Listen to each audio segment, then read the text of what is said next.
Karibu tena mtazamaji wa Zone Media, jina langu unaitwa Victor Moshi. Jeshi la Israel limedai kuwaua makamanda wawili wa kikosi cha walinzi wa mapinduzi ya Kiislamu cha Iran IRGC katika mashambulizi yaliyolenga maeneo tofauti nchini Iran, likisema kuwa viongozi hao walihusika moja kwa moja na usambazaji wa silaha kwa makundi yanayoipinga Israel katika eneo la Mashariki ya Kati.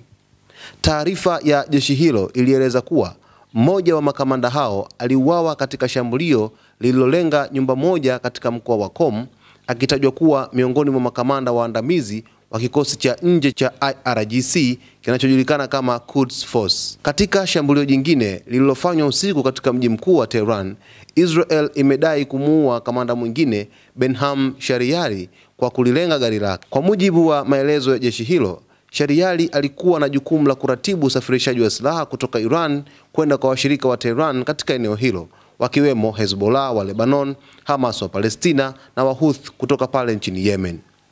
Jeshi la Israel limeeleza kuwa baadhi ya makombora na maroketi yaliyorushwa kuelekea Israel yalitolewa kwa msaada wa Shariari. Hadi sasa hakuna taarifa rasmi kutoka IRGC kuthibitisha au kukanusha taarifa za vifo vya makamanda hao wawili. Kikosi cha Quds kimekuwa muhimili mkuu katika kuunda mtandao wa wanamgambo wanaoipinga Israel unaojulikana kama Axis of Resistance, ambao ulianzisha kundi la Hezbollah mwaka 1982 nchini Lebanon na baadaye kuisaidia kundi la Hamas katika ukanda wa Gaza. Hata hivyo, katika kipindi cha miaka miwili iliyopita, mtandao huo umeendelea kukumbwa na mashambulizi ya mara kwa mara ya Israel ambayo yamelenga kudhoofisha ushawishi wa Irani katika ukanda huo.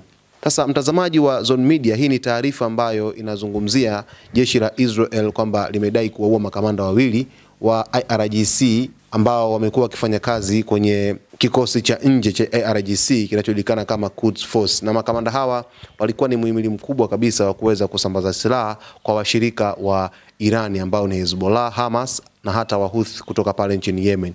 Lakini hakuna taarifa za moja kwa moja ambazo zimeweza kuthibitishwa na Irani wenyewe kupitia IRGC kwamba makamanda hawa wameweza kuuawa, lakini hizi ni taarifa ambazo zimethibitishwa na jeshi la Israel likidai kuwaua makamanda hao.